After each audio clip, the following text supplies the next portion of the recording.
the start of the 2023 Formula 1 season fast approaching, I thought it would be the perfect time to run down the new drivers coming to the Formula 1 grid and one returning. I always enjoy this time of year because anything can happen. Any driver can emerge as a champion, and who knows, we might just get another fairy tale where we get another Brawn in the championship and just surprise everyone.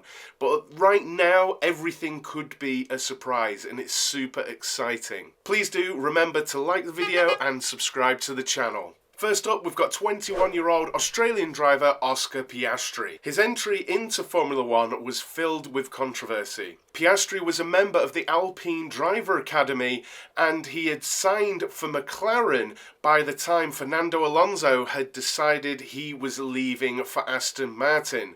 The problem was, Alpine announced that Piastri would be driving for them in the 2023 season. Just nobody had asked him, so he'd already signed for McLaren and Alpine were left without a driver. So Oscar Piastri will be joining Lando Norris at McLaren for the upcoming season, and he will be taking the driver number 81. He enters the championship with a very impressive CV. He won the Euro Cup Formula Renault F3 and F2 in successive seasons. That's very, very impressive. You can see why Alpine and McLaren and probably others were after him and were trying to get his signature for this season. How do you think he's going to do, and how do you think he's going to stack up against Lando Norris, who many people rate extremely highly? Next up, we've got Logan Sargeant, who is taking the step up from F2 into F1 with the Williams team to partner Alex Albon. Sargeant won many races at the karting level, but probably hasn't made the impact in single-seaters that you'd expect from a prospective Formula 1 driver, without any championship wins to speak of, though he does have an impressive third-place finish at the Macau Grand Prix. Last season, Sargeant finished F2 in 4th place. He was behind Drugovich, Lawson and Théo Pourchaire. I'm really hoping that he can deliver for Williams, but I really just don't see how he can right now, looking at his record coming into Formula 1. Do you think he's going to be able to deliver at Williams? Do you think he's going to bed in well? And do you think he'll give any trouble at all to Alex Albon?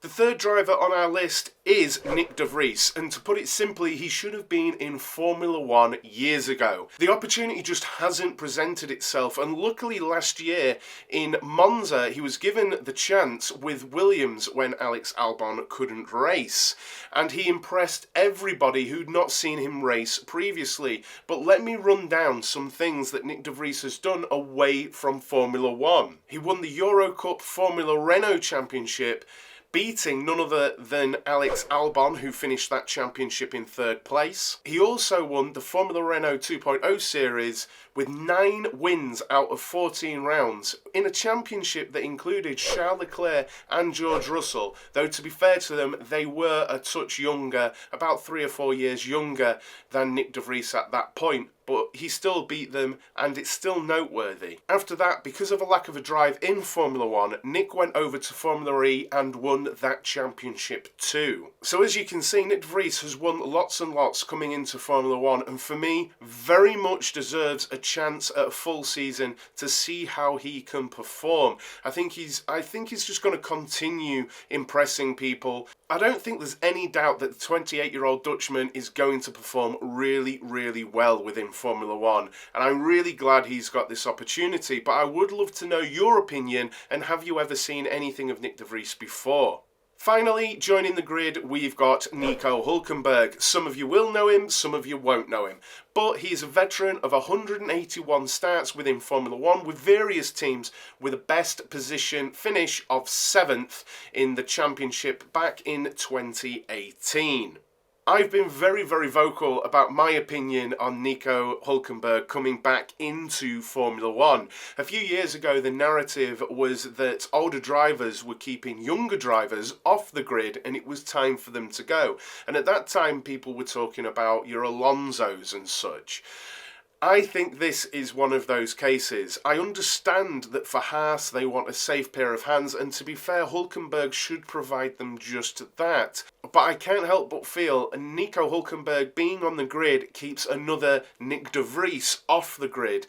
And I can't help but feel that he has had 9 full seasons within Formula 1 and he's probably had his chance. It will be interesting to see what he does this season. Do you think he's going to trouble Kevin Magnussen? I honestly think Magnussen is the better driver, but I know opinions differ wildly on this. So in conclusion, there are some exciting drivers joining the grid, but also some returning drivers coming back. Who do you think is going to perform? Do you think anyone's going to be a surprise? Do you think anyone's going to prove me wrong? Do you think Sargeant's going to do well? Do you think Piastri is going to flop? Please do let me know down in the comments, and please don't forget to like the video and subscribe to the channel. I'll see you in the next one.